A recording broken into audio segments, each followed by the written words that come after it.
vid. Okay, so if you guys missed my first vid, this second one is gonna do you guys just as good or even better than the first one. So it's gonna be more insightful, right? So we're looking at back pain that first vid. Now in this vid, we're gonna be exploring other reasons why you may have back pain. So first reason, because of your bodily posture, right? Are you sitting down for long periods of hours, having your head down, right? Rounding your shoulders? Do you spend lots of time on your phone? Do you sit a lot, right? We're going to go through all these reasons. So the first one is because of your posture, right? So, okay, so we went at the ankles, which is a mobile joint. Then we went at the knees, which is a stable joint. Then next is the hips, mobile joint once again. And then at the lower back, lumbar, stable joint. Guess what's next? You guess right. So now we have another mobile joint, right? That's the thoracic, which leaves the last one. And that's the cervical, right? That's the neck region up here, right? It's not supposed to be, so, okay.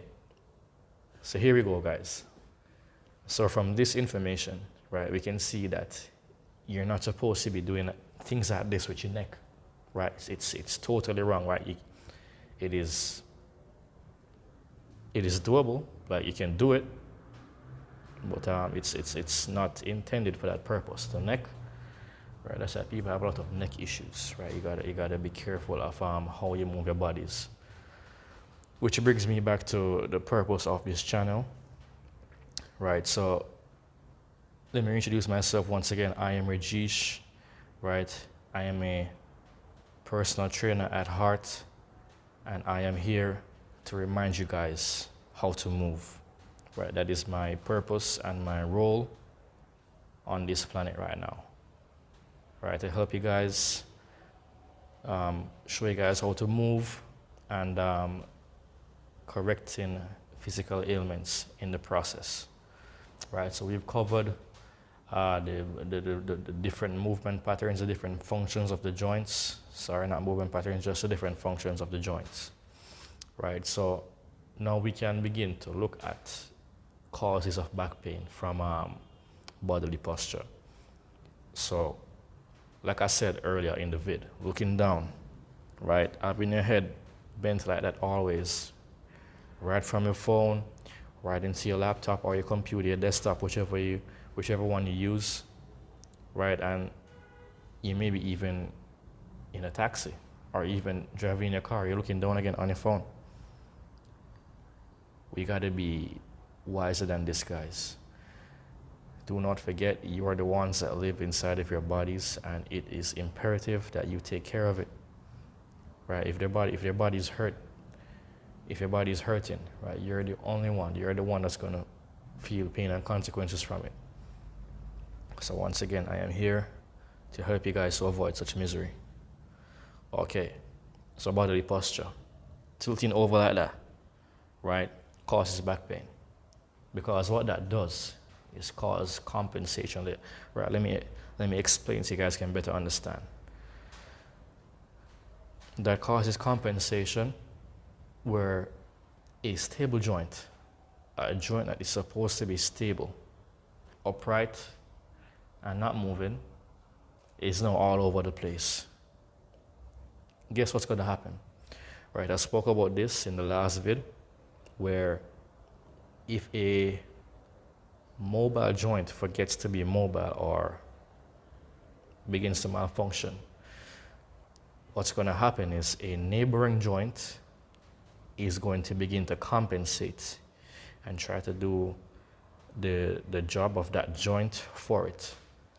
Now, in the first vid, I showed you guys that it's usually a joint that is above or below that begins to compensate. Now, in this case, the issue is going to go even further downstream past the neighboring joint. It doesn't always, but ultimately, that's where it's going to go. Because remember, we're talking about the cervical spine now. That's the neck region that's supposed to be stable, right? Now, you may find that you're having issues with your thoracic, your shoulders, keeping your shoulders back, keeping your chest high, right? By just having issues or problems doing so will cause the problem to go downstream. And downstream, right into the lumbar, right? So we skip, it passed, the imbalance has done its damage already to the neighboring joint, which is the thoracic. And now it's moved downward to the lumbar. It won't stay there, right? But this, I'm just trying to get you guys to understand how the joints work in terms of the way they are connected and how they work together, right? So it has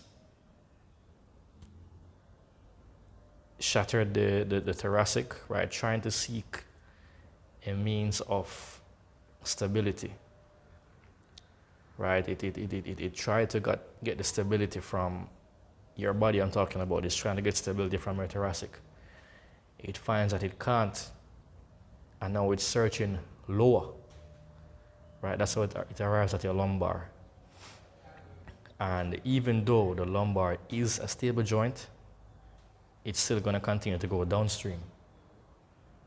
Because what that does is put an overuse on the lumbar, right?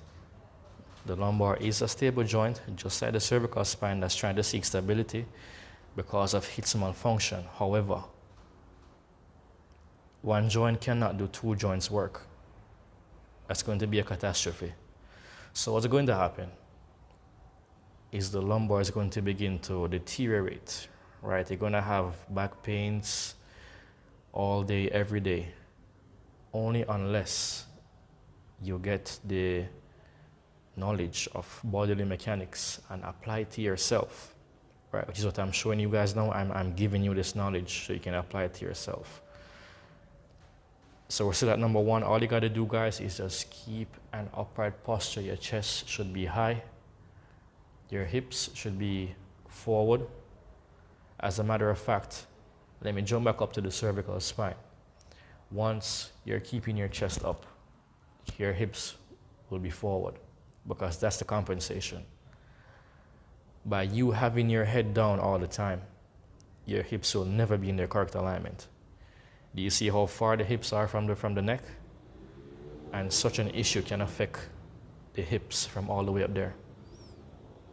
So apply this information to your lives, guys, and share it with anyone you know who's having this issue with their lower back.